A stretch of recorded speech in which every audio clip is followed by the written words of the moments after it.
Assalamualaikum warahmatullahi wabarakatuh. Saya Karim Mutiara Anissa Husen dari Akuntansi 20C. Akan menjelaskan pemahaman completing the accounting cycle. Yang pertama ada neraca lajur.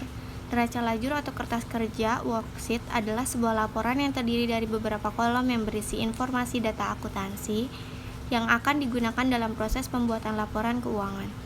Penting untuk diingat bahwa neraca lajur bukan merupakan laporan keuangan, namun alat bantu untuk memudahkan penyusun laporan keuangan. Ada beberapa format neraca lajur, antara lain neraca lajur 8 kolom, 10 kolom, 12 kolom, dan 14 kolom. Dan ada juga tahapan pembuatan neraca lajur. Yang pertama, membuat format dan kolom neraca lajur.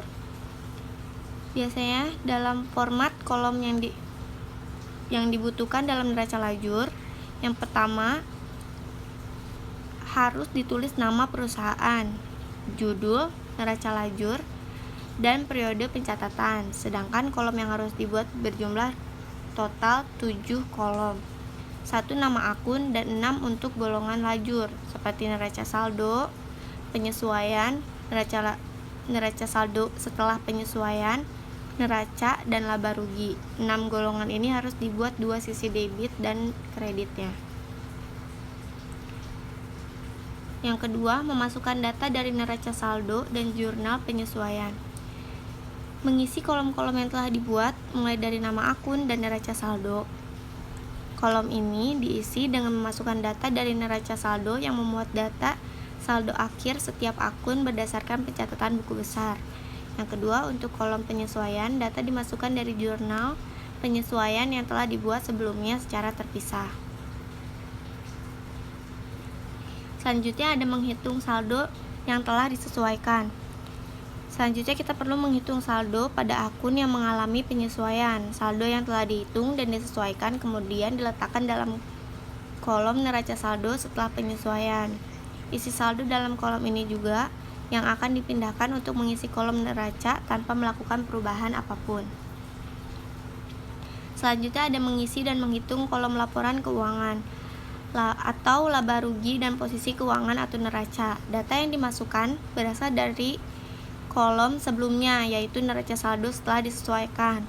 Namun tidak semua data dipindahkan, hanya dari akun pendapatan dan beban-beban ke dalam laba rugi dan harta, kewajiban, dan ekuitas ke posisi keuangan. Selanjutnya ada proses tutup buku. Yang pertama ada akun pendapatan. Ini menutup seluruh akun pendapatan dengan cara memindahkan rekening akun pendapatan ke rekening ikhtisar laba atau rugi. Ini ada contohnya. Nama akun pendapatan di debit 10 juta dan ikhtisarnya di ikhtisar laba atau ruginya di kredit sebesar 10 juta. Kedua, ada akun beban. Menutup seluruh akun beban dengan cara memindahkan rekening akun beban ke ikhtisar laba atau rugi. Nih, sebelah ada contohnya. Nama akun ikhtisar laba atau rugi di debit dan beban ada di kredit sebesar 5 juta. Ikhtisar laba atau rugi. Menutup seluruh akun ikhtisar laba atau rugi dengan cara memindahkan saldo ikhtisar laba atau rugi ke akun modal. Di sini ada 2 kondisi yang bisa terjadi: laba, pendapatan lebih besar dari beban, atau rugi, pendapatan lebih kecil dari beban. Apabila memperoleh laba, maka akun ikhtisar laba atau rugi didebitkan dan akun modal dikreditkan. Ini seperti contoh, ini contoh yang laba atau untung ya.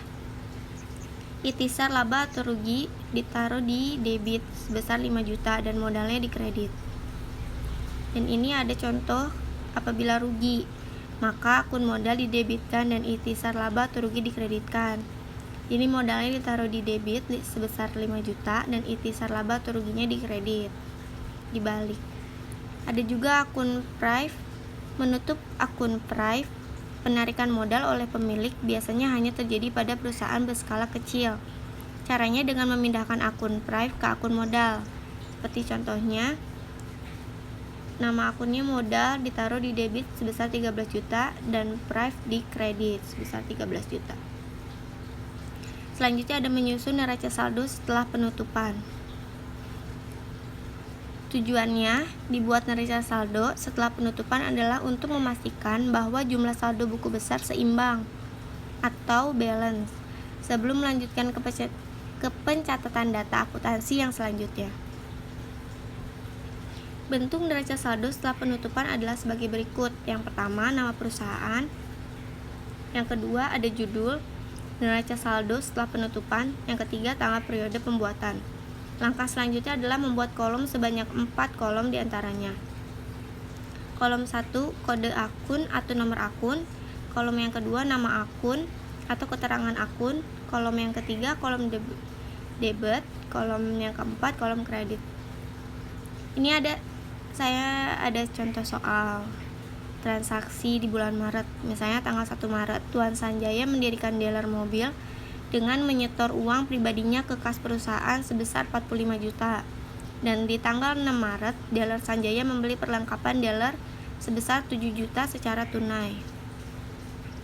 Cara pengerjaan di jurnal umumnya, tanggalnya 1 Maret, nama akunnya kas, ditaruh di debit sebesar 45 juta dan yang ditaruh di kreditnya modal ditaruh di kredit 45 juta.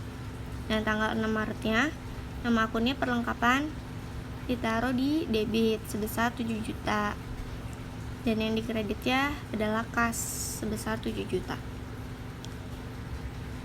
Sekian penjelasan dari saya tentang pemahaman materi ini. Mohon maaf apabila banyak salah. Terima kasih.